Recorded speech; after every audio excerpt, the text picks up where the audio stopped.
पाकिस्तान का अमन को एक और मौका देने का फैसला। पाकिस्तान मेजबान मुल्क तुर्की की दरख्वास्त पर अफगानिस्तान से मुज़ाकरात दोबारा शुरू करने पर रजामंद हो गया।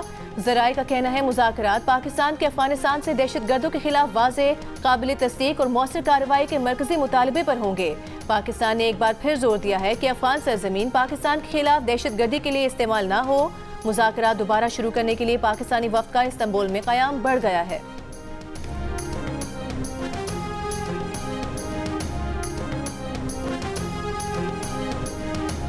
अफगानिस्तान से पाकिस्तान पर हमले रोकना और दहशतगर्दों की पुष्टपनाही न करना ही मुज़ाकरात में अहम नुक्ता है। अगर अमन नहीं होगा तो आगे नहीं बढ़ा जा सकता।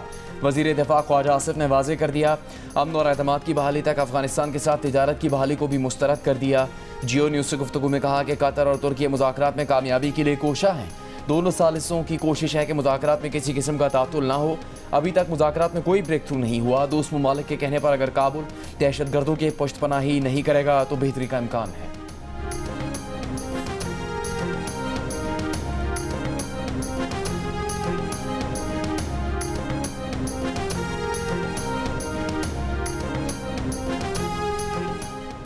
बरतानवी नशरियाती इदारे के मुताबिक दोहा कतर में अफगान तालिबान हुकूमत के नुमाइंदे सुहेल शाहीन का कहना है पाकिस्तान और अफगान वफूद इस्तांबुल में मौजूद हैं। मुज़ाकराती अमल एक बैठक में मुकम्मल नहीं हो सकता। दोनों वफूद को मुज़ाकरात के अगले राउंड की तैयारी के लिए अपनी क़यादत के साथ गुफ्तगू करने की ज़रूरत है। ये एक ऐसा अमल है जो एक बैठक में मुकम्मल या हल नहीं हो सकता। दोनों वफूद एक दूसरे से अलग मुख्तलिफ होटल्स में रुके हैं और सिर्फ मेज़बान मुल्क तुर्की उनसे राबते में है।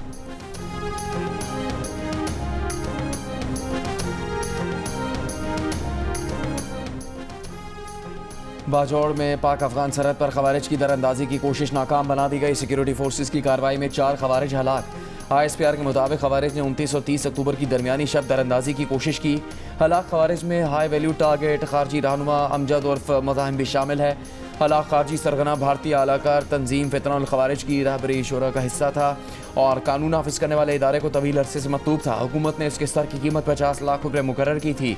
खारजी सरगना अमजद अफगानिस्तान में रहकर पाकिस्तान में कई दहशतगर्द कार्रवाइयों में मुलविस था। ISPR के मुताबिक फितनल खवारिज की क़यादत अफगानिस्तान में रहकर पाकिस्तान में दरअंदाजी की कोशिशें कर रही है। वो बाजौड़ और मोहम्मद के खवारिज का कमज़ोर हौसला बढ़ाना चाहते हैं। सदर और वज़ीर आज़म का पाक अफगान सरहद पर दरअंदाजी की कोशिश नाकाम बना दी और मतलूब खारजी सरगना समेत 4 खारजियों को हलाक करने पर सिक्योरिटी फोर्सेस को खराज तहसीन।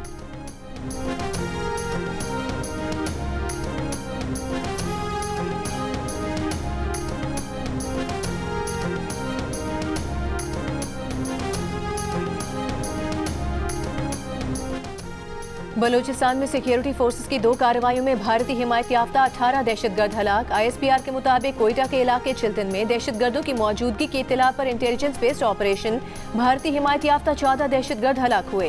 केश के इलाके बुलेदा में एक और इंटेलिजेंस बेस्ड ऑपरेशन में 4 दहशतगर्दों को हलाक किया गया। दहशतगर्दों से असलहा, गोला बारूद और बारूदी मवाद बरामद किया गया। दोनों ऑपरेशन 28 और 29 अक्टूबर को किए गए।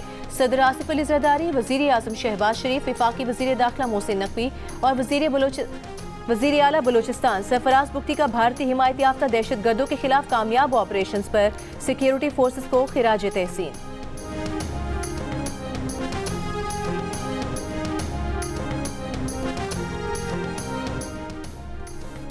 वज़ीर आज़म शहबाज शरीफ का सेल्स टैक्स फ्रॉड में मुलविस इदारों, कंपनियों और अफराद की शनाख्त के लिए शफाफ तहकीकात करने और मुजरिमों के खिलाफ कानूनी कार्रवाई का हुक्म।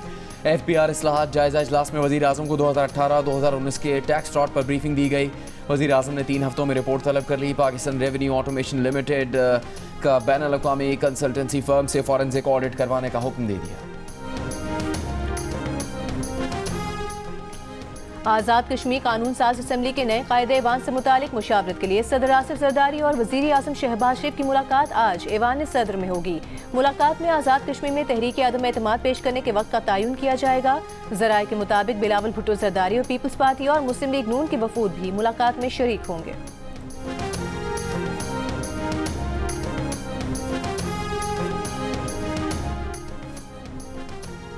खैबर पख्तूनख्वा में सेनेट की एक सीट पर ज़िमनी इंतखाब में PTI के हिमायत याफ्ता उम्मीदवार खुर्रम ज़ीशान कामयाब। गैर हतमी गैर सरकारी नतीजे के मुताबिक खुर्रम ज़ीशान 91 वोट लेकर कामयाब करार। मुस्लिम लीग नून के हिमायत याफ्ता आज़ाद उम्मीदवार ताज मोहम्मद आफरीदी 45 वोट ले सके। PTI के शिबली फराज की नाअहली के बाद सीट खाली हुई थी।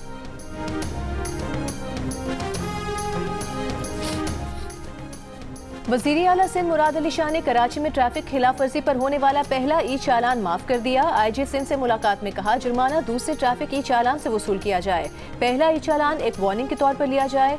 IG सिंध ने वज़ीर आला को बताया कि ई चालान सिस्टम के तहत अब तक 35 सरकारी गाड़ियों के चालान हुए हैं। ये चालान सीट बेल्ट ना बांधने, सिग्नल तोड़ने, रंगदार टिंटेड शीशों और ड्राइविंग के दौरान मोबाइल फोन इस्तेमाल करने पर हुए। वज़ीर आला ने कहा कि शहरी अपनी हिफाजत की खातिर ट्रैफिक कानून की पासदारी करें।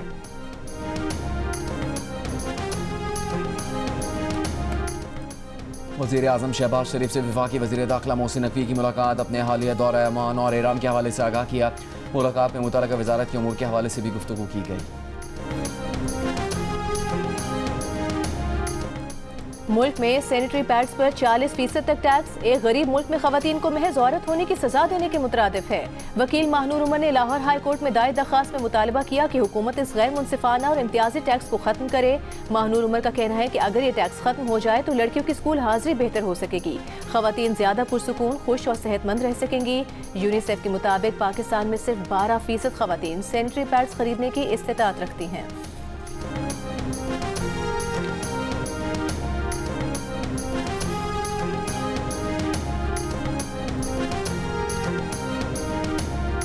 फ्रीडम नेटवर्क का कहना है कि पाकिस्तान में सहाफ़ियों पर हमलों में 60% इजाफा हुआ है, जिससे इज़हार राय की आज़ादी को खतरा लाहक है। फ्रीडम नेटवर्क की सालाना रिपोर्ट के मुताबिक नवंबर 2024 से सितंबर 2025 के दौरान 142 वाक़यात रिकॉर्ड किए गए। ज़्यादातर केसेस पंजाब और इस्लामाबाद से रिपोर्ट हुए। फ्रीडम नेटवर्क के मुताबिक वफाकी हुकूमत के पहले साल के दौरान 36 मुकदमा दर्ज किए गए, जिनमें से 22 पेका और 14 पाकिस्तान पेनल कोड के तहत थे।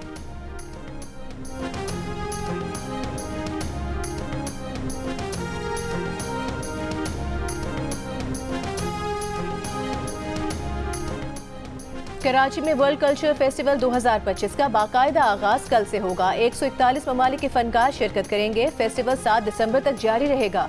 आर्ट्स काउंसिल पाकिस्तान के सदर अहमद शाह ने प्रेस कॉन्फ्रेंस में बताया कि राहत फतेह अली खान ब्रांड एम्बेसडर हैं, जबकि शर्मीन उबैद चिनाय फिल्म एम्बेसडर होंगी। कमिश्नर कराची ने कहा वर्ल्ड कल्चर फेस्टिवल के जरिए मुल्क का मुस्बत चेहरा दुनिया को दिखाएंगे। गैर मुल्की मेहमानों का प्रोटोकॉल स्टेट गेस्ट के मुसावी होगा।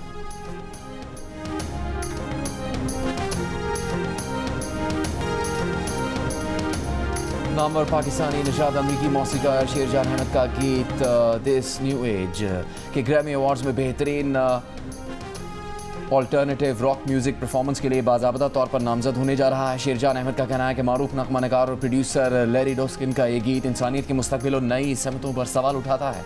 फनकारों की वो यकजहती जो सरहदों से आज़ाद है उसे खास बनाती है।